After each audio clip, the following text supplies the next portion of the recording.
Seja muito bem-vindo e muito bem-vinda ao primeiro episódio do ObservaCast, um projeto dos Observatórios do Mundo Contemporâneo e dos Direitos Humanos do campus da UniOeste de Marechal Cândido Rondon, com o apoio da Fundação Araucária e do PROEX.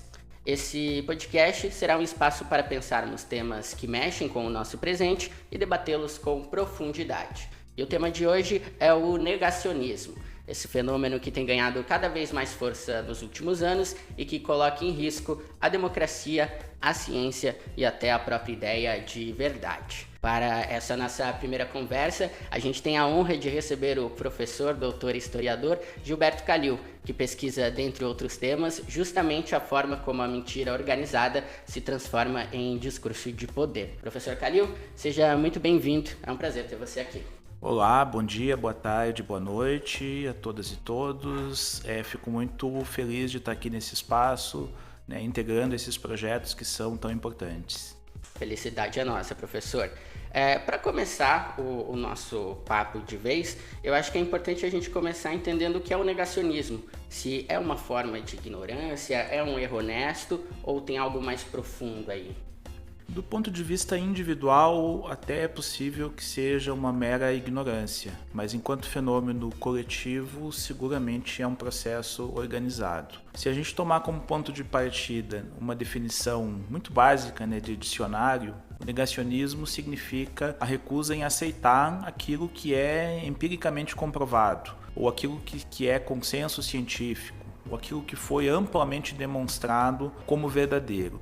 Então, nesse sentido, o negacionismo é uma atitude de recusa à aceitação de algo que está dado. Essa recusa, ela, ainda que do ponto de vista individual ela possa ser um mero engano, ela é organizada a partir de interesses políticos, de interesses econômicos, de interesses religiosos, num processo de propagação das fake news. É possível que em algum tempo passado o negacionismo fosse em lugares isolados, muito distantes, que ele fosse basicamente a ausência da informação. No período contemporâneo, e isso já antes da internet, das redes sociais, mas de forma muito mais acentuada a partir de então, o negacionismo ele é produto de uma difusão sistemática de desinformação. Então essa é uma primeira diferença, não se trata apenas de não ter a informação, muitas vezes você tem a informação, mas contra ela tem também a desinformação, a mentira, a falsificação dos dados, a produção deliberada de um sentido que é oposto ao conhecimento.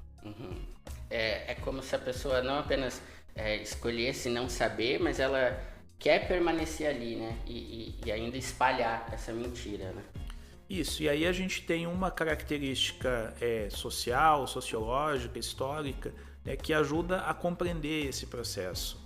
O negacionismo ele é tão mais bem sucedido quanto maior são os desafios que se enfrenta. Então, numa situação em que haja algo que cause desconforto, medo, insegurança, pânico, as pessoas, do ponto de vista individual, buscam algum tipo de saída tranquilizadora. E a negação da realidade é seguramente a mais tranquilizadora delas, porque ela faz com que pareça que aquilo que te amedronta, aquilo que te torna inseguro, aquilo que efetivamente representa um risco, seja apresentado como uma falsificação, seja apresentado como algo inexistente.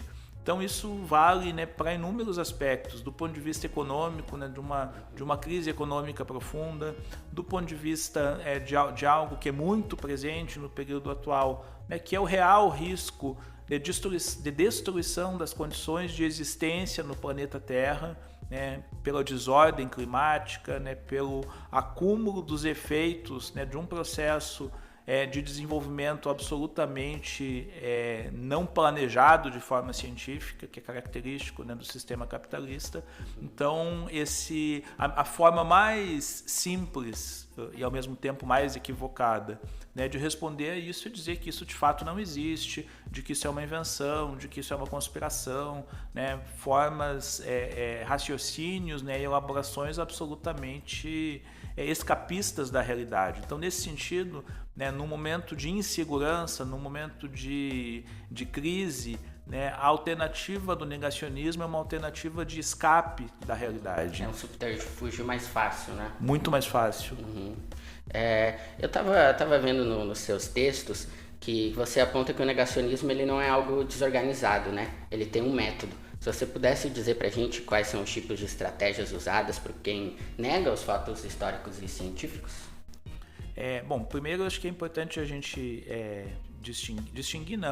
apresentar um pouco que o negacionismo ele se expressa em diferentes terrenos. Então a gente tem o negacionismo ambiental, como eu mencionei, o negacionismo das vacinas, o negacionismo biológico, digamos assim, o negacionismo histórico, né, que tem como ponto de partida, né, que tem como mito fundador, digamos assim, a negação do Holocausto, né, e a partir disso a sua reprodução em diferentes contextos. Então há inúmeros negacionismos distintos e cada um deles, em alguma medida, é expressão de interesses que são contrariados pelo conhecimento do problema. Então, uma vez mais, né, se a gente partir do exemplo do negacionismo climático, o reconhecimento da desordem ambiental e de quais são as urgências em relação a mudanças de comportamento, elas atingem muito diretamente grandes conglomerados econômicos, né? A gente pode citar talvez o mais explícito e evidente deles, né, a indústria do petróleo, mas também a própria agropecuária extensiva na forma que se organiza. Então, há uma série de interesses econômicos de grandíssimo porte, né, que seriam contrariados por medidas de contenção, né, que são necessárias a partir do momento que se reconhece, né, que se identifica a desordem climática, né, seguindo nesse exemplo. E da mesma forma, se a gente trouxer, né, para o campo da história, o negacionismo da ditadura, por exemplo, né, a ideia de que não houve ditadura, de que a ditadura foi branda, né, de que ela foi desejada pela sociedade, todo um conjunto de elementos que constitui este negacionismo. A propagação desta desinformação, ela não é casual, ela não é espontânea, ela se dá a partir de uma produção deliberada de leituras, de interpretações, de mentiras, né, a partir daqueles que reivindicam ou que são diretamente os responsáveis, né, pelos crimes de lesa humanidade cometidos ou que reivindicam o seu legado, a continuidade e a retomada, né, daqueles processos de terror de Estado, daqueles processos, né, da metodologia de tortura, desaparecimento e morte, né, que caracterizam a ditadura. Sim, se a gente parar para pensar, esses discursos eles tentam se passar por alternativos ou contra o sistema, mas na prática eles servem justamente para reforçar essas estruturas de poder violenta, né? Exatamente. E essa é uma característica muito particular, né, muito específica de um sujeito político organizado que dissemina, né, o negacionismo, que é o fascismo.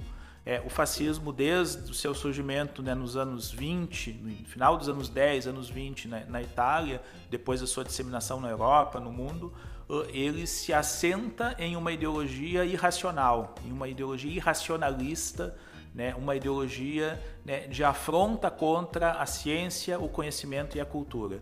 Então, nesse sentido, toda a expressão, toda a propagação, né, ligada, né, ao fascismo, ela é oposta à noção, né, à perspectiva do conhecimento. Então, esse sujeito político em particular, os movimentos, né, de caráter fascista, atuam de maneira muito organizada, de maneira muito sistemática, faziam isso no tempo passado a partir, né, das mídias que eram próprias, né? Então, o fascismo nos anos 30, né, tinha o rádio como um grande instrumento de mobilização, o cinema, né, e adequam isso, né, às novas tecnologias e, portanto, às chamadas fake news, né, um processo sistemático e deliberado, né, de disseminação de mentira, de desinformação, né, de anticiência, de anticonhecimento, é um elemento fundamental, né, característico do fascismo.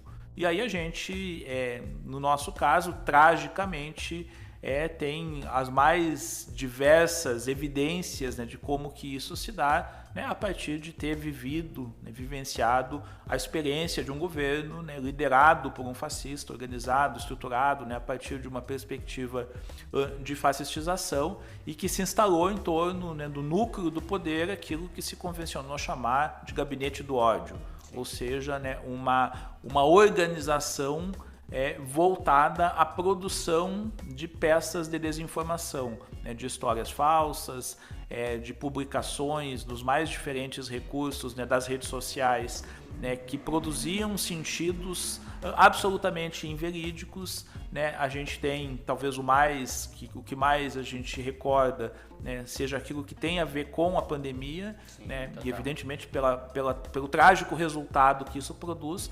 Mas isso é anterior, né? Isso permeia a campanha eleitoral, isso permeia, né, a desqualificação dos seus críticos, dos seus adversários, isso passa, né, pela instituição do pânico moral, no sentido, né, de ameaçar que aqueles que são seus adversários, se tiverem condições, vão propagar a destruição da família, vão propagar as coisas que mais movem os sentimentos, né, de temor das pessoas, para que elas, de forma irracional, né, se incorporem a uma perspectiva fascistizante.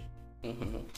Você falou de fake news e se a gente for pensar nas consequências do negacionismo para a sociedade, eu acho que o buraco é um pouco mais embaixo, né? Ele não para só nas fake news. Não, seguramente há um conjunto muito vasto, né, de estratégias de desinformação. Se a gente pensar o papel das fake news no período recente, a gente vê o que distingue as fake news em relação à manipulação midiática mais tradicional, né? O que distingue é o fato de que ela não tem nenhum limite, né, em relação a inventar as coisas mais absurdas, mais estapafúrdias, a produzir, né, uma realidade completamente em paralelo.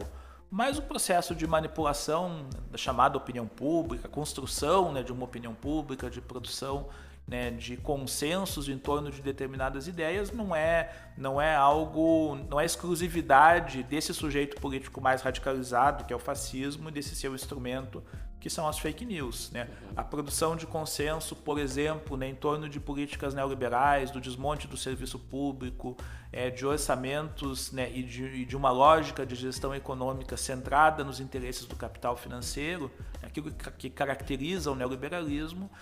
Isto é propagado, né, a partir, né, de uma quase unanimidade dos grandes meios de comunicação que se utilizam de recursos, de instrumentos que são mais sofisticados, no sentido de que não são a simples e pura invenção de coisas absolutamente falsas, né, mas uma forma de interpretação e de leitura da realidade, né, que é manipuladora, né, que utiliza, né, de estratégias, de instrumentos, né, de recursos de manipulação no sentido de produzir determinadas interpretações e de omitir, de ocultar, de apagar as leituras críticas a elas.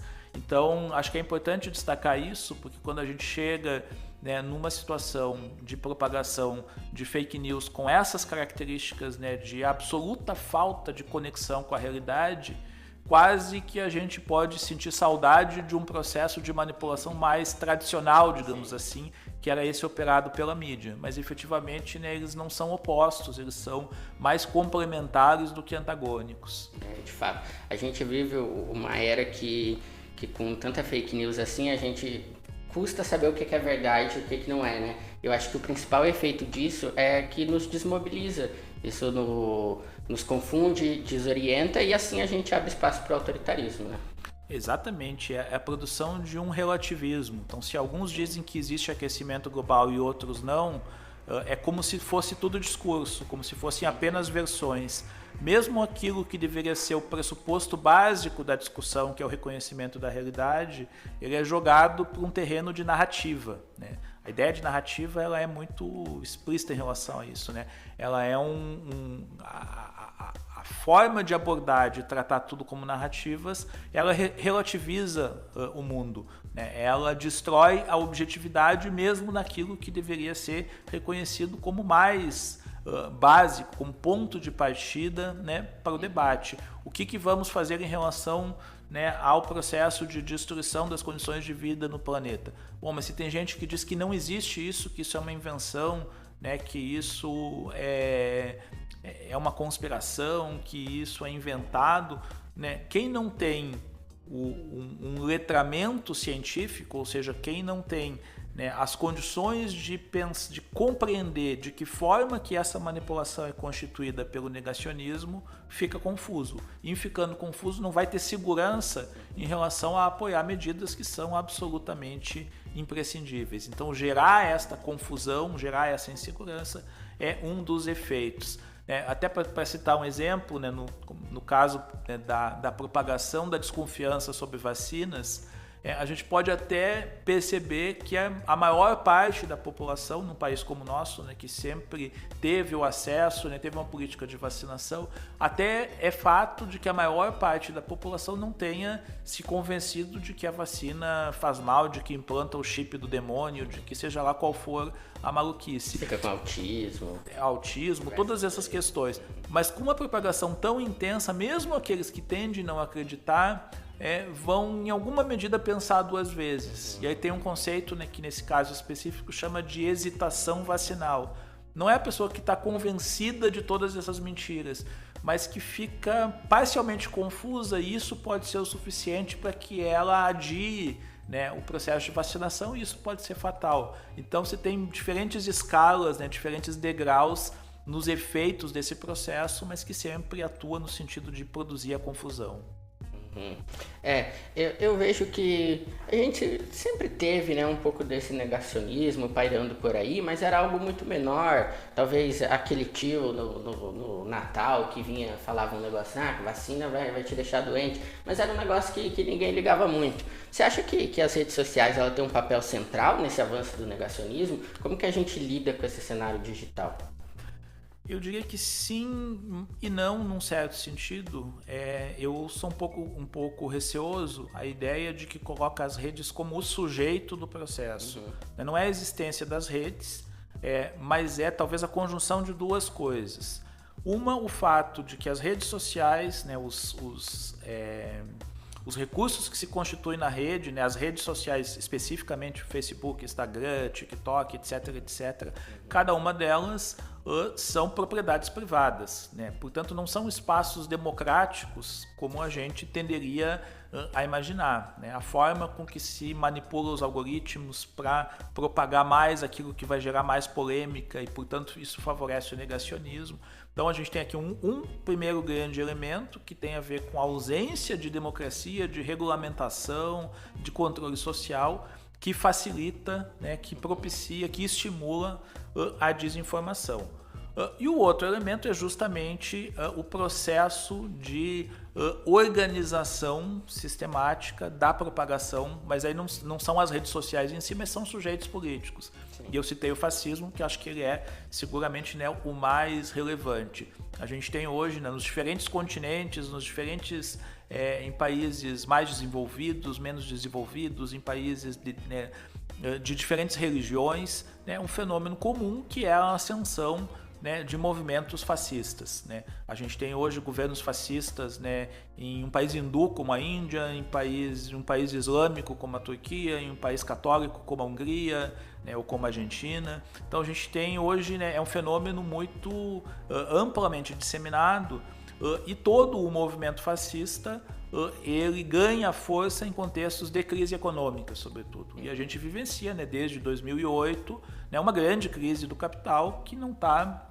global, né? Que não está resolvida, que está longe de ser resolvida. Ela é agravada com a pandemia, ela é agravada por determinadas escolhas políticas também, mas ela não está e provavelmente não será, né, superada nos marcos desse sistema, e portanto o agravamento desta crise, né, e também a opção por medidas de austeridade, de controle de gastos, de corte de direitos como forma de gerir essa crise por parte de governos, vai estimular respostas de negação da ordem a partir de uma perspectiva irracionalista que é própria, né, do fascismo. Então nesse contexto em particular, é a conjunção da existência desses recursos tecnológicos que propiciam propagar de forma muito rápida, com um contexto econômico, social e político que é de fortalecimento de grupos neofascistas, que faz com que esse processo seja tão dramaticamente intenso.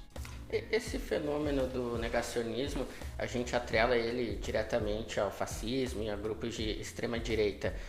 Existe um negacionismo progressista ou ele está só nesse espectro político mesmo?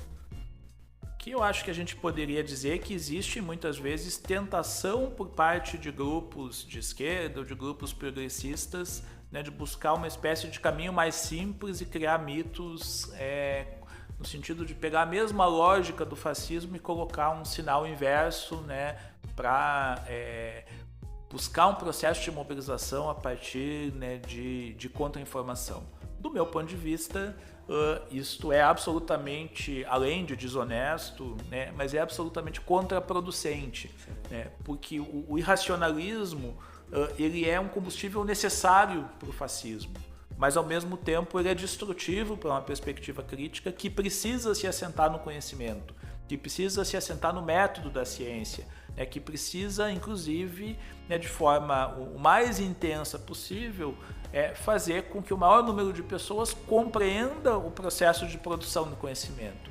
Então, se eu uso para convencer alguém a seguir a ideia que eu estou defendendo uma falácia, uma falsificação, eu estou deseducando essa pessoa e, portanto, tornando ela, inclusive, passível a manipulações por parte de outros. Então, para além da crítica ética, que me parece absolutamente pertinente, do ponto de vista da eficácia, é desastroso também, porque você constrói sujeitos, ao invés de conscientes e críticos, que, portanto, poderiam ser sujeitos, né, de um processo de libertação, de contestação, de produção, né, de uma visão crítica. Você constrói sujeitos que vão, no limite, buscar um líder mais ou menos reacionário, mais ou menos progressista, mas sem o discernimento, né, e a capacidade de reflexão crítica. Perfeito. Se a gente for pensar no papel do historiador, a viralização dessas fake news, ela muda a forma como o historiador ele precisa atuar publicamente? Queira ou não, necessariamente ela nos afeta, né? Ela nos afeta porque ela, a partir do momento que ela produz, né, o relativismo, a desconfiança em relação ao conhecimento, né, isso é ruim, em certo sentido é bom, né, mas aquela ideia de autoridade, né, o cientista, o pesquisador, o historiador está falando, portanto deve ser verdade, né, isso em si, né, sem a demonstração não é algo positivo.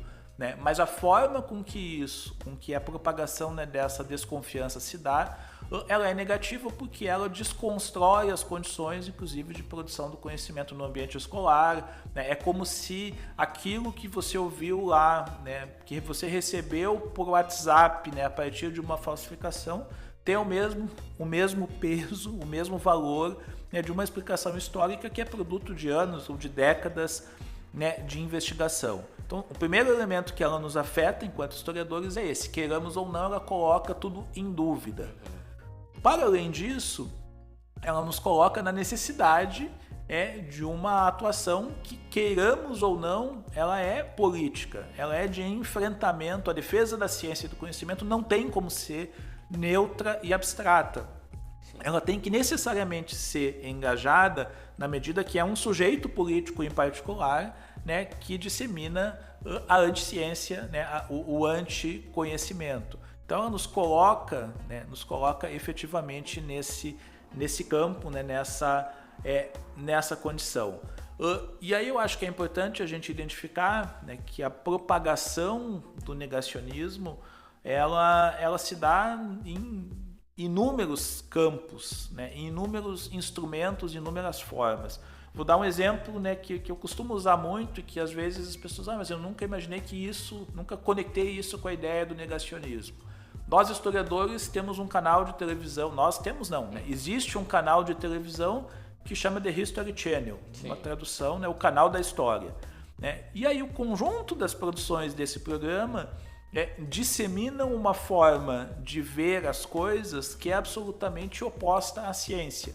Talvez o seu personagem mais icônico, né, seja um caçador de extraterrestres, né, o Giorgio, né, e que basicamente parte de um pressuposto de que todas as grandes obras, com exceção daquelas que estão na Europa, né, porque aí um pouco o homem branco civilizado de hoje, os seus antepassados deveriam ser também muito capazes, mas as grandes obras que se tem, né, no México, no Peru, na África, na Ásia, no Egito, na Mesopotâmia, né, só podem ter sido feitas por extraterrestres, né, o que é absolutamente oposto não ao que eu penso, ou que alguém pensa, ou que eu gostaria que fosse, mas a todo o conhecimento científico acumulado, nesse caso em séculos, né, de investigação, de pesquisa, de recolhimento de indícios. Então, quando mesmo num tema assim que não parece ser algo tão político, eu acredito ou não em extraterrestre, isso não necessariamente vai no imediato fazer eu votar na esquerda ou na direita, eu defender uma política mais liberal, mais social, aparentemente são coisas desconectadas. Mas a educação das pessoas para pensar de uma forma conspiracionista, irracional, anticientífica, ela se dá nesses pequenos gestos. Bom, e não por acaso é este mesmo canal, né, que vai produzir uma série a partir daquilo que há de mais negacionista, né, na produção editorial brasileira, que são os manuais politicamente incorretos, né, que a partir da ideia de transformar tudo em piadinha, em parecer tudo engraçadinho, né, desqualifica o conhecimento, produz interpretações assim, abertamente reacionárias, né, abertamente conservadoras, né, desqualificando os grandes processos de luta do povo brasileiro, desqualificando referências, lideranças, movimentos de resistência, né, e isso vai ser também, tanto na forma de produção editorial, quanto depois filmado, vai ser forma, né, de difundir uma perspectiva negacionista. Você acha que o surgimento desses projetos, como o do History Channel, que você comentou, ele tem a ver com alguma falha na produção historiográfica? Ele dá margem para esse negacionismo? Ele se alimenta disso? Eu não diria isso. Assim, eu acho que, embora não seja algo comum a todos os historiadores, né, há, desde pelo menos o contexto da Segunda Guerra Mundial, né, e mais uma vez o fascismo, né, gera um movimento, né, de historiadores no sentido de reivindicar a necessidade de ter uma intervenção social. Então, hoje na história a gente tem muita propagação, né, quase que um grande slogan que é a ideia de história pública, né, que nós temos que nos envolver nos debates, mas isso efetivamente se a gente pensar, por exemplo, né, na chamada história do tempo presente, que se dissemina já a partir do pós-guerra, né, já no contexto do entre-guerras, inclusive, né, nos historiadores preocupados com a ascensão do fascismo, né, em diferentes outros momentos, né, o acompanhamento no processo da Guerra Fria, historiadores que se colocam a necessidade de compreender esse processo. Isso em diferentes momentos há uma parcela expressiva, pelo menos, dos historiadores preocupados em sistematicamente estabelecer a relação entre passado e presente, né? Não pensar o conhecimento histórico como algo frio, abstrato, que não se conecta, né, com o mundo em que a gente vive. Então, né, eu não diria, pelo menos do conjunto, né, que os historiadores estão ausentes, né, do debate público. Isso, agora, eles não têm, sobretudo aqueles que assumem perspectivas mais críticas, eles não têm o mesmo espaço. Né? Eles não vão ser convidados para os grandes meios de comunicação de massa para dizer algo que vai contrariar todos os interesses dos seus patrocinadores, os interesses políticos, né, dos seus proprietários. Então, me parece que é muito mais, por mais que a gente deva se preocupar com ter uma linguagem acessível, com ter uma produção, né, que chegue ao máximo de pessoas, por atuar, né, a partir das universidades em projetos de extensão, de disseminação do conhecimento, a gente vive numa sociedade capitalista que nos impõe uma estrutura de poder, né, que é absolutamente desigual, né, que em especial para aqueles que assumem perspectivas mais críticas, né, nos coloca quase que automaticamente, né, numa perspectiva, ou melhor, num espaço, né, de às margens, né, num espaço de menos projeção, de menos acesso, né, aos grandes jornais, né, aos grandes espaços televisivos, etc. E isso, né, de certa forma, é uma decorrência, né, do incômodo que o conhecimento, né, que a ciência, que a objetividade destas investigações engajadas no processo de denúncia das violências, das opressões, das desigualdades, né, produz. Uhum. E diante de tudo isso, o que a gente pode ou precisa fazer para conter, para lidar com isso? Qual que é o papel da educação, da universidade ou da própria mídia? Bom, eu diria assim, antes de mais nada, né, nos pensando enquanto profissionais, enquanto historiadores, portanto também enquanto educadores, eu acho que a gente não pode nunca pensar o processo da educação como autônomo em relação à realidade social. Sim. Aquela ideia, né, de que o professor tem uma missão, né, de, independente de tudo que se passa na sociedade, produzir sujeitos críticos, conscientes. As condições em que ele está inserido, isso na educação básica é ainda mais dramático, elas operam de forma muito sistemática contra esse objetivo. Então eu penso que sim, nós temos um compromisso, nós temos um papel, nós temos um conjunto de responsabilidades, mas que não se dão de forma isolada, né, a partir da atividade profissional. Se dão na atividade profissional, mas de forma articulada, né, com a nossa participação em sociedade, com a nossa ação enquanto sujeitos políticos, enquanto cidadãos, enquanto militantes daquelas causas que são as causas, né, da vida, que são as causas contra as opressões, contra a exploração, né, e portanto nesta articulação e portanto na nossa organização, seja partidária, seja sindical, seja através de movimentos sociais, né, seja através de organização de classe, né, mas nesse processo, né, que a gente se fortalece enquanto sujeitos que atuando em condições que estão longe de ser as mais favoráveis, tem a possibilidade, né, de construir uma educação para o conhecimento, uma educação para a libertação. Professor, chegou agora o momento do nosso quadro Vozes em Movimento, que são as vozes do campo, né? É o quadro onde a gente vai ouvir, ou melhor, ler as perguntas de alunos que mantêm a universidade em movimento. Então, sempre quando tiver um episódio do ObservaCast, a gente vai estar divulgando o tema, vai recolher ali perguntas e vai selecionar 2 perguntas para fazer para o professor entrevistado da vez. Hoje é você, e a primeira pergunta é do Fabrício Sanches, ele que é aluno do 3º ano de História. Ele pergunta: professor Calil, o senhor acredita que o negacionismo é um fenômeno novo ou ele sempre existiu na história com outros nomes e formas? É uma excelente pergunta, né? Permite retomar e talvez aprofundar um pouco mais algo que a gente já mencionou de forma mais rápida. Se a gente lembrar assim, o sentido, né, de tranquilizador do negacionismo, se a gente lembrar assim, que a ideia de que ele é uma resposta simples e rápida e, portanto, confortante, né, há uma atratividade, digamos, para ele em diferentes momentos históricos. O que me parece que é a distinção fundamental em relação a isso é aquela que eu tinha colocado entre a ausência de informação e a disseminação de desinformação. Uhum. Então, o negacionismo, se a gente pensar pré-fascismo, digamos assim, o negacionismo antes, né, deste movimento social organizado, reacionário e racionalista, que é o fascismo, né, que se constitui como força social há um século atrás.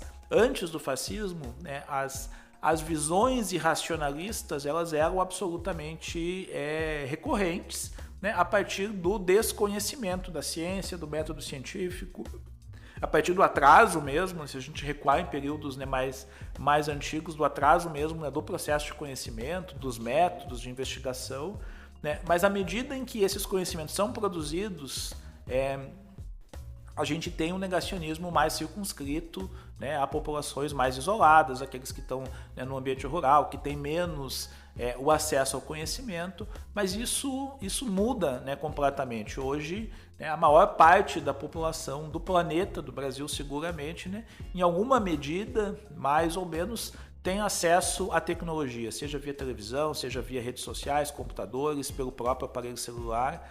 Então ela recebe informações. Ela, em algum momento, né, não é provável que tenha alguém que não tenha ouvido falar que existe o aquecimento global, né? Só que isso não é apresentado necessariamente né, como conhecimento científico. Né? Isso é apresentado como uma narrativa, como uma versão entre outras, e junto a isso é apresentado, né, a ideia de que não, isso são ciclos naturais, isso não tem nada a ver com a intervenção do homem, todas as formas, né, que são constituídas, né, para relativizar, né, para diminuir a força, né, dessa conclusão que nos deveria, né, colocar como a coisa mais urgente e importante, né, é impedir a destruição das condições de vida no planeta. Né? Qualquer outra coisa deveria estar em segundo plano, né, frente a isso. Então acho que essa é a diferença. Essa forma de simplificação, de irracionalidade, ela seria atrativa em contextos diversos, mas ela é intensificada em contextos de crise mais profunda, de uma crise econômica, de uma pandemia, de um risco, né, de algo que coloque, né, efetivamente em risco a sobrevivência humana.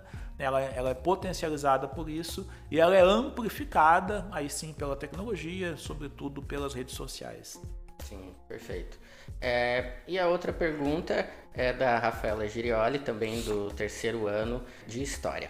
Ela pergunta se o negacionismo da pandemia de Covid-19 foi um marco nesse processo e se ele mudou a forma como o negacionismo se expressa. Tragicamente, bom, agradecer a pergunta também, que é excelente, tragicamente ele é um enorme marco.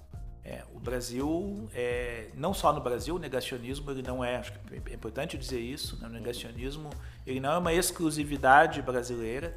Né? Nos primeiros dias, né, de propagação da pandemia, né, antes da gente ter sequer um caso confirmado, né, no Brasil, quando a gente tinha um primeiro surto mais intenso na Itália, vários países europeus, vários governos europeus na Itália, na Holanda, entre outros, né, propagaram a teoria da imunidade de rebanho, que é uma das teses negacionistas fundamentais, né, que se tinha que contaminar o mais rápido possível a maior parte da população para que todos ficassem imunes e que com isso a gente tivesse a superação da doença. Teve até uma campanha publicitária, né, de Milão, isso. Que foi feita falando sobre... Que era Milano non si ferma, ou seja, Milão não pode fechar, não pode parar. Né? E aí é uma ideia de todo mundo se sentindo ameaçado, acossado, temeroso, então dizer não, isso a gente resolve em alguns dias. Né? Um ministro da Saúde no Brasil, o ministro Osmar Terra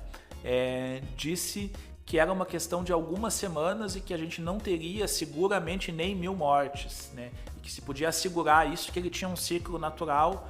E aí isso desconhece, de um lado, propositalmente apaga, que já naquele momento se tinha, né, cálculos de taxa de letalidade de em torno, né, de 1%. Então, se a gente fosse, né, pegar um país, né, com 200 milhões de habitantes e contaminar todos naquele momento sem vacina com taxa de 1%, a gente já teria de partida 2 milhões de mortes.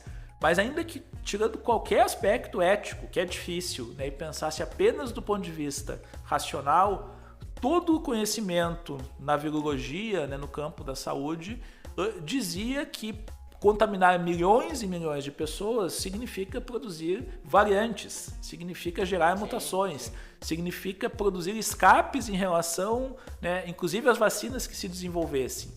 Né, e, portanto, gerar diferentes que poderiam ser mais brandas, mas como poderiam ser mais graves, né, mais agressivas, variantes absolutamente imprevisíveis. Então era uma lógica política que jogava absolutamente no desconhecido, né, numa aposta completamente irresponsável em nome do lucro, em nome de não perder, né, de não parar por alguns dias, de não agravar a crise econômica. E aí a gente chega então, né, no Brasil. O Brasil é um dos países do mundo, né, que tem de forma mais dramática, sistemática e intensa essa propagação a partir, né, do próprio centro do poder. Né. O ex-presidente Jair Bolsonaro inúmeras vezes repetiu que era o único país do mundo, o único governante do mundo que dizia o contrário do que todos os outros. Né, dizia, de certa forma, com orgulho. Efetivamente, eu gostaria que ele, antes de estar sendo julgado por golpe, o que é absolutamente justo, né, fosse julgado pelas mortes adicionais que são produto desta narrativa, dessa estratégia. Num cálculo muito simples, se o Brasil tivesse a média de mortes por milhão de habitantes, que é a média mundial, nós teríamos em torno de 100 mil mortes. Ou seja, são 600 mil mortes, não são algumas mortes a mais, que são produto de toda uma estratégia sistemática que foi propagada de forma, vou colocar entre aspas, científica. Tem tanto método na propagação disso que é quase que a gente poderia chamar, né, de científica. Há uma agência, né, de verificação de fake news, que é a agência Aos Fatos, né, que acompanhou dia a dia, né, como acompanha outros governos, né, o número de inverdades propagadas pelo presidente. E a gente tem uma quantidade absolutamente gigantesca, né, em torno, além de ser disparadamente o presidente que mais mentiu, né, quase metade dessas mentiras tinham relação direta com a pandemia, né, desde aquelas que tinham o sentido, né, de propagar a ideia de imunidade de rebanho, ou seja, de estimular o contágio, passando por aquelas que desqualificavam a máscara, ou seja, também uma forma de tentar ampliar o contágio, portanto ampliar, né, o efeito absolutamente desastroso da pandemia, até aquelas, no segundo momento, onde se desenvolvem as vacinas, que são voltadas a propagar a desconfiança, a hesitação vacinal, a fazer com que as pessoas não acreditem na vacina. E aí, junto com isso, né, uma quantidade enorme, né, de outras, né, a responsabilização da crise econômica, a ideia de que salvar vidas significava sacrificar a economia. Sim, falar sobre hidroxicloroquina, que ele falava muitas vezes. Faltou esse campo, né, todas as invenções de remédios milagrosos. Né? Que mortes como, a pessoa morreu, tinha um acidente, foi lá e colocaram que foi por Covid que morreu. É um exemplo excelente, porque você tem uma produção sistemática de mentira em torno disso. Você tem alguém que grava um vídeo, olha, o meu tio na cidade tal, no lugar tal, ele morreu porque estourou um pneu, ele estava trocando o pneu, estourou o pneu, e depois procuraram a família para pagar um valor para botar que foi Covid. Então a gente não tem essas mortes de Covid. Até que isso vai aumentando de tal forma, né, que infelizmente todo mundo conhece alguém, né, que morreu de Covid. E aí, quando se torna impossível, né, de negar, aí vai se colocar outro tipo de responsabilidade, que se tivesse, que o problema foi não ter tido o tratamento precoce, que o problema foi as pessoas não terem tido ou a cloroquina, ou a ivermectina, ou o ozônio, e aí você vai ter uma proliferação também, né, de curas milagrosas, né, ou alho, ou seja lá qual fosse, né, a coisa que é completamente... e quando se diz que isto era criminoso, que estaria responsável, não porque um determinado princípio ativo não pudesse, frente a um vírus que ainda era no primeiro momento desconhecido, ter efeito, mas de forma muito rápida essas pesquisas foram feitas. Então, você tem uma pandemia mundial, é claro que você vai ter inúmeras pesquisas. E aí, a partir disso, né, no caso mais trágico, né, da cloroquina, a gente teve uma experiência que foi falsificada. Né? Um sujeito, né, um médico conhecido na França, polêmico, né, Didier Raoult, ele conduz uma experiência e nessa experiência ele quebra todos os protocolos da pesquisa médica, começando pela não desidentificação dos grupos, os que tomavam a cloroquina, os que tomavam placebo, né? E a partir do momento que ele faz isso, ele começa a tirar da amostra aqueles que tomaram cloroquina e morreram. Né? Portanto, é uma falsificação criminosa. E aí ele publica uma pesquisa ainda lá nos primeiros meses da pandemia, uma pesquisa dizendo que ele conseguiu reduzir, né, a mortalidade utilizando essa droga. Ele conseguiu reduzir a mortalidade porque ele simplesmente apagou os dados daqueles que morreram. Né? Então, hoje ele infelizmente, né, está acusado por isso, né, perdeu, né, a sua licença de exercer a medicina, etc. Mas no Brasil, né, até pela forma mercadológica com que se organiza a medicina, isso foi a regra, né, de muitos médicos de receitar substâncias que não é que não se sabia se eram, no início não se sabiam, mas a partir de um determinado momento já se podia dizer que cloroquina, que ivermectina, que ozônio eram comprovadamente ineficazes. Então, mesmo quando a mídia respondia, olha, não se sabe se elas são eficazes, isso também acaba estimulando. Bom, se não se sabe, o que custa tomar? Não é que não se sabia, né? É que já se sabia a partir de pesquisas que tinham sido feitas. Né? Quando surge algum tipo de especulação, algum tipo de hipótese de que algo é plausível, né? A primeira coisa que se faz é investigar. Né? ainda que alguns desses medicamentos sequer fossem plausíveis, né? Um medicamento como ivermectina, que é um antiparasitário, não era plausível que fosse pegar um vírus. Mas ainda assim, a pesquisa que mostrou, né, que investigou, que mostrou que não, né, que efetivamente não fazia. Então, né, tragicamente, é um fenômeno que é mundial, que teve uma versão mais criminosa, mais violenta, né, mais mortal, né, a partir da triste coincidência da gente enfrentar a pandemia justamente sob um governo fascista, né, e que nos coloca, né, do meu ponto de vista hoje, a necessidade de não esquecer esses crimes, né, de exigir o seu julgamento, a sua punição, aquilo que se conseguiu ter de algum conhecimento, de alguma informação sistematizada a partir da CPI da Covid, mas que infelizmente por conta, né, da estrutura do poder político, né, da omissão da Advocacia Geral da União, né, naquele momento não gerou processo, né, e hoje a gente não tem, infelizmente, ninguém indiciado, né, pelos crimes cometidos na pandemia. Perfeito. Eu acho que a principal marca que deixa, além das mortes, foi justamente essa mudança na questão vacinal, né? O Brasil sempre foi um país que sempre bateu recordes em números de vacinação, e desde então a vacina da gripe, né, que a gente toma normalmente todo ano, a gente vê que a taxa vem diminuindo, que sempre está sobrando, que os grupos de risco, como os idosos e tudo mais, eles têm tomado menos, né? Eu acho que é um resquício desse negacionismo que teve aí durante a pandemia, né? Não, seguramente. E aí a gente tem elementos que reforçam o negacionismo, né? Como que o negacionismo da vacina se propagava sobre a pandemia, né? Mostrando casos, entre outras coisas, mas mostrando casos de pessoas que tomaram a vacina e que se contaminaram. Bom, mas é esperado que isso ocorra, né? A eficácia de uma vacina, né, ela se comprova em percentual, e cada vacina tem uma eficácia diferente. Então tem vacina que vai impedir que 80% dos vacinados se contaminem. E aí você calcula qual o percentual da população com esta eficácia que você precisa vacinar para que ela efetivamente interrompa, né, a propagação daquela doença. Então tem vacinas que têm percentuais mais baixos, mas que ainda assim, se todo mundo se vacinar, vão ser efetivas na contenção. Então a gente tem, né, situações como hoje o Brasil voltar a ter caso de sarampo, né, o que é absolutamente absurdo.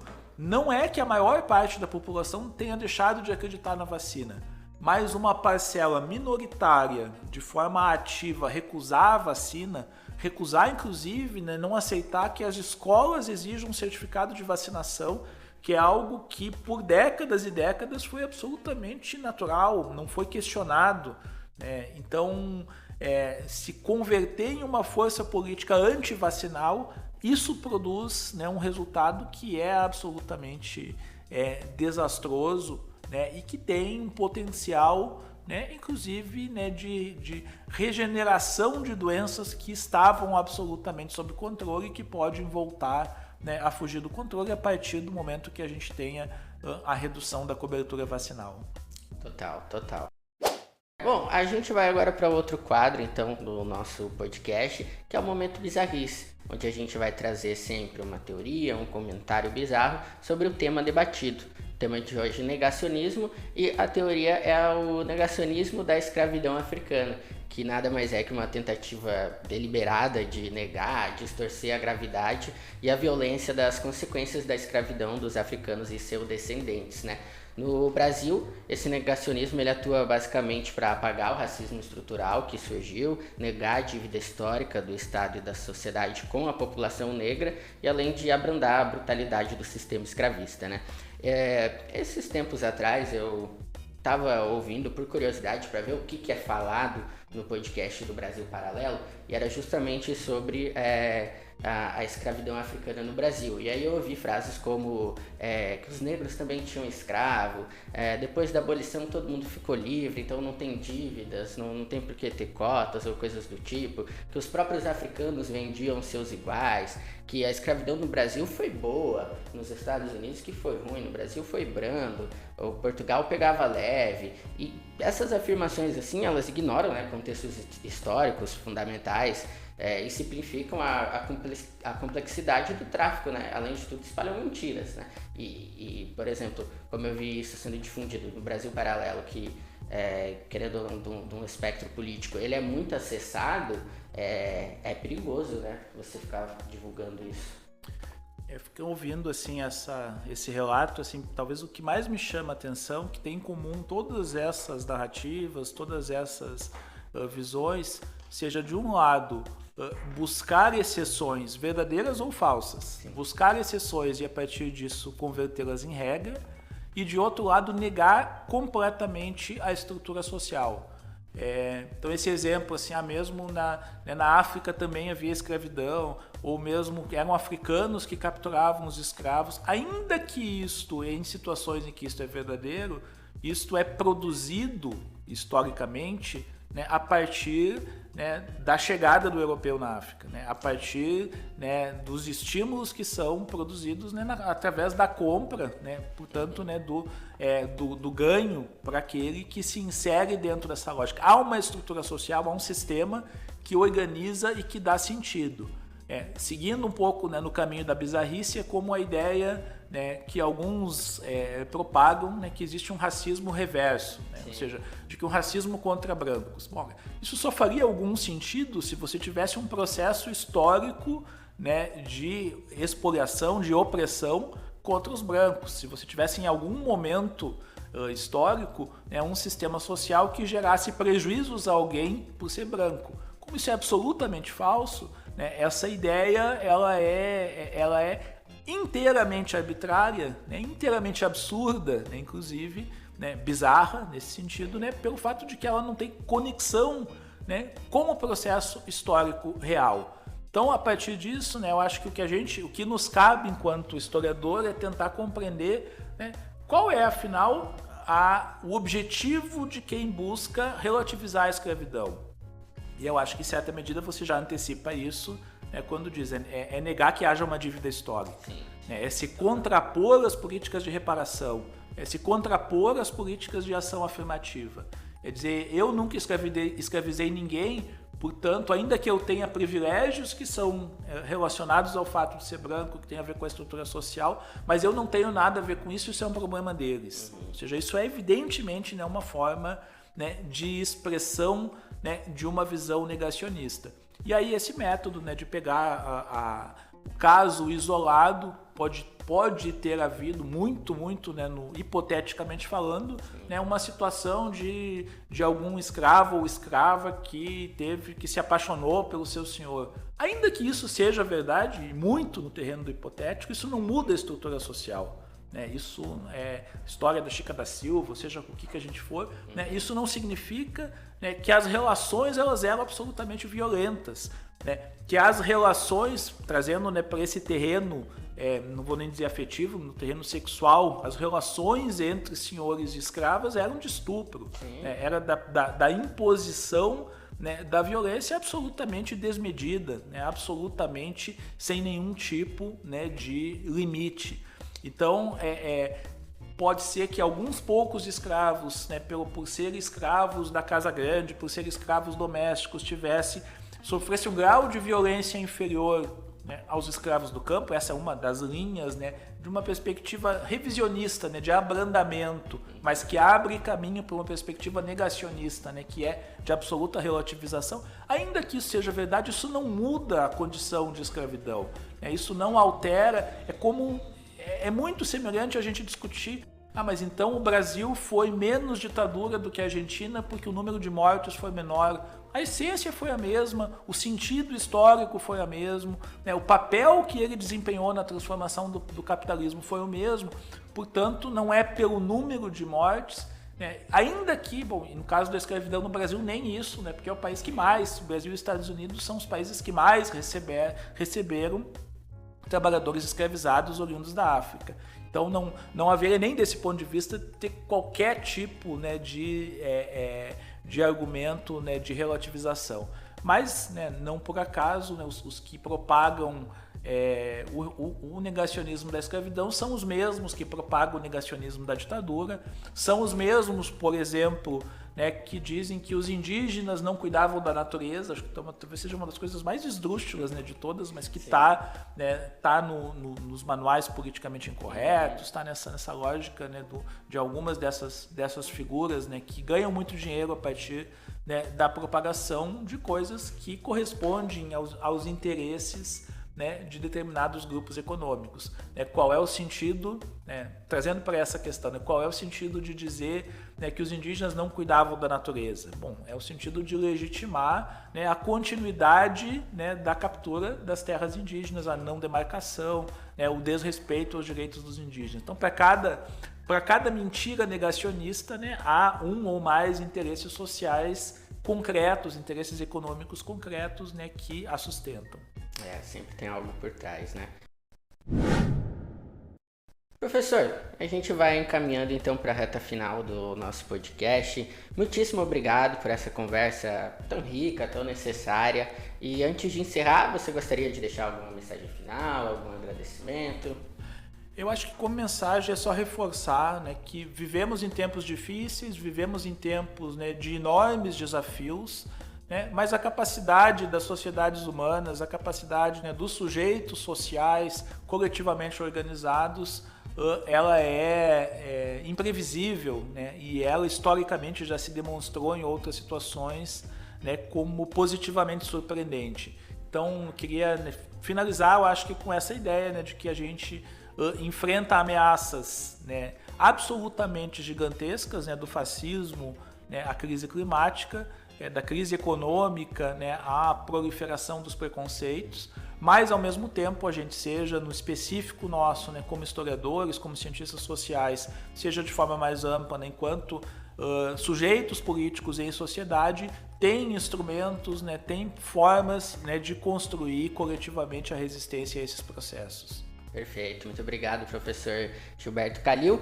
Esse foi o episódio de estreia do ObservaCast, um projeto dos Observatórios do Mundo Contemporâneo e dos Direitos Humanos do campus da UniOeste de Marechal Cândido Rondon, com o apoio da Fundação Araucária e do ProEx. Se você curtiu, compartilha, segue o podcast na sua plataforma preferida e ajuda a gente a espalhar esse debate. Acompanhe também os próximos episódios, sempre com temas quentes e com convidados especializados. Obrigado por escutar até aqui e até a próxima.